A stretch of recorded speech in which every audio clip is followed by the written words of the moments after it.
알리라 하셨다 하라. 아멘. 할렐루야. 오늘도 새벽을 깨워 예배의 자리에 나오신, 또한 영상으로 함께 하시는 모든 성도님들의 삶에 하나님의 위로와 평강이 함께 하시기를 바랍니다. 오늘도 말씀 가운데 귀한 깨달음을 얻고 또 승리하는 복된 한 날 되시기를 주님의 이름으로 축원합니다. 오늘 말씀의 제목은 회복하시는 하나님입니다. 회복하시는 하나님입니다. 본문은 크게 두 부분으로 나눌 수 있습니다. 1에서 14절은 마른 뼈 환상, 15절에서 28절은 이스라엘의 통일과 연합입니다.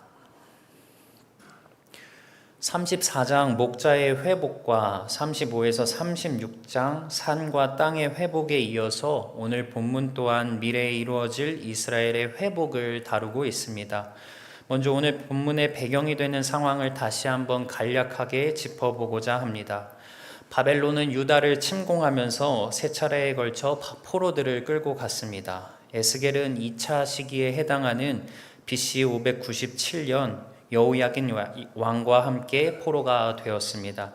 그는 그발 강가의 유다인 정착촌에 머물게 되었으며 에스겔 1장에서 우리가 이미 살펴봤듯이 여호야긴 왕이 사로잡힌 지 5년, 곧 BC 592년에 하늘이 열리는 체험과 함께 하나님의 예언자로 부르심을 받았습니다.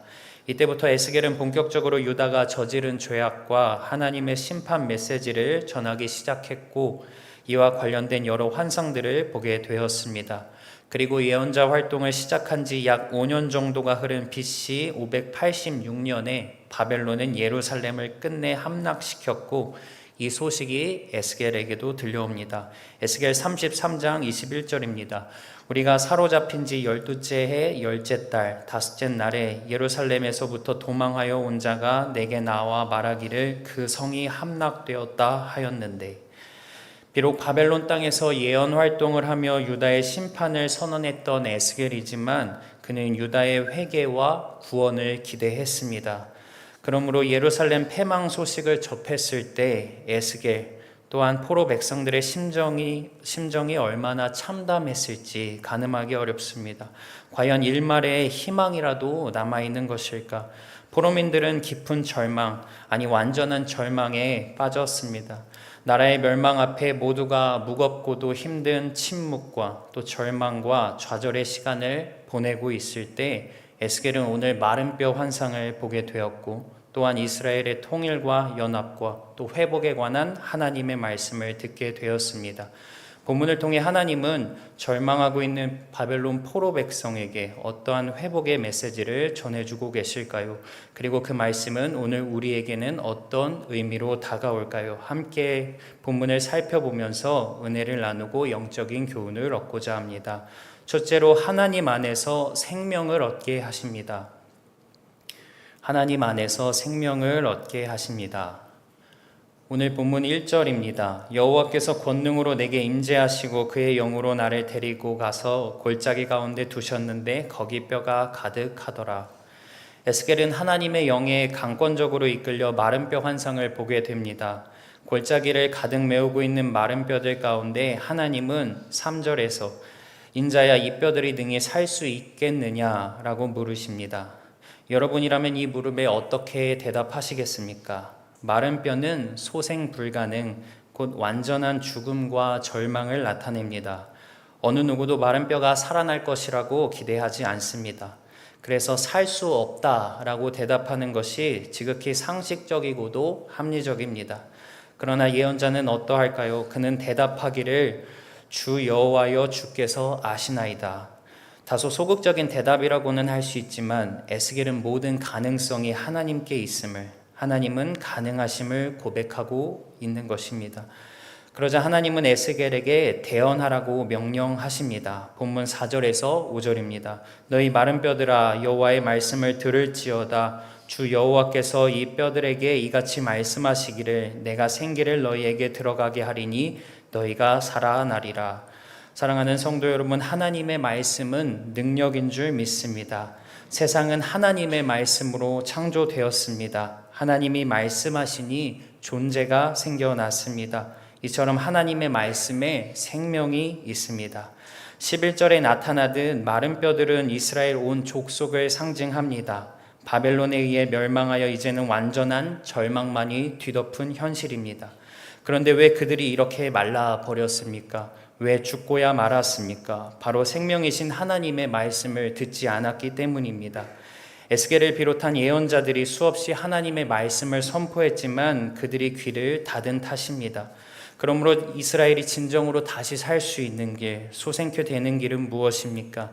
전심으로 생명의 말씀을 듣는 것입니다. 생명의 주인이신 하나님께로 나아가는 것입니다. 그러할 때 하나님은 생기를 부어주십니다. 창세기 2장 7절에 사람의 창조에 관한 기사에 이런 말씀이 있습니다. 여호와 하나님이 땅의 흙으로 사람을 지으시고 생기를 그 코에 불어넣으시니 사람이 생명이 되니라. 생기는 우리가 호흡하며 살 수 있는 기운, 또 생명력을 가리키며 하나님께서 생기를 불어넣으실 때 비로소 사람이 생명을 얻게 되었다는 것입니다. 오늘 본문 8절도 마찬가지로 에스겔이 하나님의 말씀을 대언하자 뼈들이 연결되고 힘줄이 생기고 살이 오르고 가죽이 덮였지만 그곳에 생기가 없었습니다. 그리고 비로소 생기가 들어갔을 때 살아났다, 생명이 되었다라고 증언합니다. 12절을 보시면 내 백성들아 내가 너희 무덤을 열고 너희로 거기에서 나오게 하고 이스라엘 땅으로 들어가게 하리라. 이스라엘이 이렇게 다시 살아나는 역사는 1차적으로 바벨론 포로를 끝내고 고국 땅으로 돌아오는 것을 가리킵니다.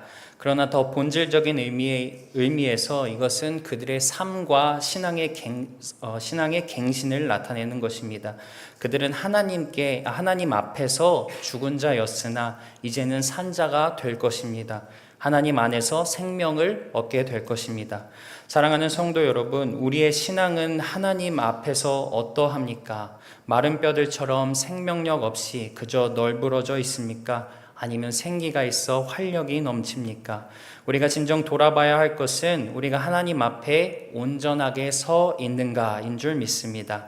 하나님의 백성으로서 하나님의 말씀의 능력과 생명을 체험하지 못한다면 아무리 지금 우리가 상황이 또 환경이 좋다고 한들 또 우리가 겉으로 또 육체적으로 문제가 없다고 한들 우리는 마른 뼈 곧 죽은 것과 다름없습니다. 하지만 상황과 여건과 또 우리 겉사람과는 상관없이 하나님과 또 그분의 말씀으로 충만하다면 우리의 속사람이 하나님의 호흡과 생기로 가득 차 있다면 우리는 진정 살아있는 것이고 이로 인해 하나님께서 기뻐하시며 나아가 우리는 승리케 되는 줄 믿습니다. 오늘도 우리의 생명 되시는 하나님께 한 걸음 더 나아가시며 하나님 말씀에 귀 기울이시기를 바랍니다. 우리가 생명과 능력의 말씀을 진정으로 붙잡게 될 때 우리의 몸과 또 마음과 인생이 새롭게 되고 소생케 되는 귀한 역사가 일어날 것입니다. 이런 은총이 저와 여러분 가운데 충만하기를 주의 이름으로 축원합니다. 두 번째로 하나가 되게 하십니다. 하나가 되게 하십니다. 마른 뼈 환상 이후에 하나님은 에스겔에게 다시 말씀으로 이렇게 명령하십니다. 본문 16절입니다. 인자야 너는 막대기 하나를 가져다가 그 위에 유다와 그 짝 이스라엘 자손이라 쓰고 또 다른 막대기 하나를 가지고 그 위에 에브라임의 막대기 곧 요셉과 그 짝 이스라엘 온 족속이라 쓰고 그 막대기들을 서로 합하여 하나가 되게 하라. 내 손에서 둘이 하나가 되리라. 포로지에서 고국 땅으로 돌아오는 것 뒤에 하나됨 또 연합의 역사가 뒤따른다는 말씀입니다. 이스라엘의 역사를 한번 돌아볼까요?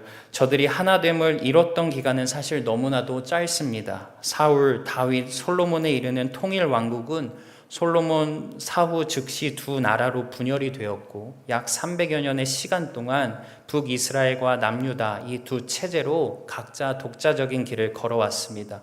물론 여호와 신앙이라는 그 공통 분모 또 혈육이라는 끈으로 묶여 있었지만 두 나라는 제대로 된 연합을 한 번도 이루지 못했으며 나아가 우상 숭배를 비롯한 신앙의 변질과 부패 또한 불의로 인한 사회의 분열 또 정치적인 또 외교적인 어려움 등으로 인해 각각 아수르와 바벨론을 통한 하나님의 심판을 받고 멸망하게 되었습니다. 하나님은 이런 절망의 상황에 있는 이스라엘 족속을 다시 회복시키시고 하나가 되는 비전을 지금 주고 계십니다. 본문 22절입니다. 그 땅 이스라엘 모든 산에서 그들이 한 나라를 이루어서 한 임금이 모두 다스리게 하리니 그들이 다시는 두 민족이 되지 아니하며 두 나라로 나누이지 아니할지라. 특별히 여기서 한 나라를 이룬 이스라엘을 다스리게 될 한 임금에 관해서 보충 설명이 더해집니다. 24절입니다. 내 종 다윗이 그들의 왕이 되리니 그들 모두에게 한 목자가 있을 것이라. 25절입니다. 내 종 다윗이 영원히 그들의 왕이 되리라. 이 말씀은 통상적으로 메시아를 암시하는 것으로 볼 수 있고, 이스라엘이 궁극적으로 하나 되는 역사가 메시아의 통치를 통하여 이루어진다는 의미입니다. 역사적으로 볼 때 멸망했던 이 북이스라엘과 남유다가 이후에 연합된 일은 나타나지 않았습니다. 하나 되게 하신다는 말씀이 그렇다면 이루어지지 않은 것일까요? 과연 그것은 무엇을 의미할까요? 시야를 조금 확장해 보면 이 말씀은 진정한 메시아로 오신 그리스도 예수 안에서 성취되었음을 보게 됩니다. 구약의 성도들, 특히 포로기 이후의 백성들은 하나님의 이 약속의 말씀을 마음속에 계속 간직한 채 메시아가 도래하기를, 그의 통치가 임하기를 기대했습니다. 그리고 그 약속이 바로 하나님의 독생자를 통해 이루어졌다는 것을 신약시대 예수님의 제자들이 발견하고 또 고백하는 것입니다. 특별히 바울 사도 표현에 의하면, 에베소서 2장의 표현에 의하면 예수님은 십자가를 통해서 하나님과 우리의 화평을 이루셨고, 나아가 나와 너, 곧 우리, 사람과 사람의 화평을 이루셨다라고 말씀합니다. 또한 이 비전은 단지 이스라엘뿐만 아니라 이방의 영역까지 확장됨으로써 예수 그리스도를 통해 하나님께 나온 모든 무리들과 공동체가 하나됨의 역사, 또 화평의 역사를 이루게 되었다라고 말씀합니다. 여기서는 성별이나 신분이나 계층이나 나이, 또 우리의 어떤 환경적인 배경 등의 이런 차이가 아무런 효력을 발휘하지 못합니다. 왜냐하면 예수 안에서 하나님의 백성으로 하나 되는 일은 오직 한 가지, 곧 믿음을 통해서 이루어지기 때문입니다. 우리가 공통된 하나의 믿음, 곧 예수 그리스도를 믿는 믿음만을 가진다면 우리는 하나님을 중심으로 한 백성들로 부름받아 하나가 될 수 있으며, 바로 이것이 교회입니다. 그러므로 만약 우리에게 분열과 나눔과 대립이 있다면 그것은 하나님 안에서의 올바른 신앙과 올바른 공동체의 모습이 아닙니다. 하나의 신앙, 한 믿음으로 모인 우리가 연합을 이루지 못하는 일만큼 주님의 마음을 아프시게 하는 일은 없습니다. 세상은 서로 대립하고 나뉘고 갈등하는 것을 즐겨합니다. 이것이 죄악된 세상의 본질이기 때문입니다. 그러나 교회는 다릅니다. 세상을 거스릅니다. 교회는 화평의 공동체요, 연합의 공동체요, 하나 되는 공동체입니다. 이것이 교회의 본질입니다. 사랑하는 성도 여러분, 오직 우리 안에 평화의 역사, 오직 하나 되는 역사만이 있기를 주님의 이름으로 축원합니다. 오늘 우리가 주 예수의 이름으로 모일 때 하나님께서 이 놀라운 역사를 우리 공동체, 이 광림의 제단 가운데 이루어 주실 줄 믿습니다. 끝으로 영원히 우리 가운데 거하십니다. 영원히 우리 가운데 거하십니다. 하나님께서 우리 안에 회복을 이루시고 하나 되게 하시는 궁극적인 이유는 무엇일까요? 본문 26절 후반부부터 28절을 제가 읽어보겠습니다. 내 성소를 그 가운데에서 세워서 영원히 이르게 하리니 내 처소가 그들 가운데 있을 것이며 나는 그들의 하나님이 되고 그들은 내 백성이 되리라. 내 성소가 영원토록 그들 가운데 있으리니. 여기서는 성소에 관해서 이야기하는데, 성소는 하나님께서 임재하시는 장소를 가리킵니다. 하나님은 언제나 이스라엘 가운데 위치한 성소에 임하심으로써 이스라엘과 함께하고 계심을 나타내셨습니다. 이는 곧 출애굽 시대의 경우 성막, 그리고 가나안 정착 이후에는 솔로몬 성전을 통해서입니다. 그래서 이스라엘 백성의 삶과 신앙은 언제나 성전, 곧 성소 중심이었습니다. 이스라엘이 나라가 멸망하면서 정말로 충격받았던 것은 바로 이 성전이 무너졌다는 사실에 있습니다. 하나님이 임재하시며 그들과 함께 하시고 지키신다라고 생각했던 그 기존의 믿음이 철저하게 깨져버렸기 때문입니다. 우리가 믿던 하나님은 과연 누구신가? 무엇보다 바벨론이라는 이방 나라, 또 이방의 신에게 패배한 것처럼 보이는 이 하나님에 대한 회의가 들 수밖에 없었습니다. 그러나 에스겔은 그 이유가 무엇인지 명확하게 밝혔습니다. 에스겔 10장에서 그는 하나님의 영광이 성전을 떠나시는 환상을 보았습니다. 너무나도 부패해버린 이스라엘, 그리고 더럽혀진 성전을 하나님 스스로 견디시지 못하고 떠나신 결과가 바로 성전의 파괴, 나라의 멸망이었다라는 것입니다. 그럼에도 불구하고 긍정적이고 또 희망적인 신호가 하나 주어졌습니다. 11장에 나타나는데 예루살렘 성전을 떠난 하나님의 영광이 그발 강가, 곧 바벨론에 사로잡힌 자들 가운데로 이동했다라는 사실이었습니다. 이를 통해서 에스겔은 하나님께서 결코 이스라엘을 떠나신 것이 아님을 깨달았습니다. 그리고 이제 하나님께로부터 이스라엘을 회복하시겠다라는 말씀을 듣습니다. 다시금 고국으로 돌아오게 하시고 그들 가운데 성소를 세우셔서 영원히 함께 하시겠다라는 것입니다. 이 말씀은 포로 귀한 백성의 성전 재건을 통해 이루어진 것처럼 보였습니다만 그것도 엄밀히 말해 실패하고 말았습니다.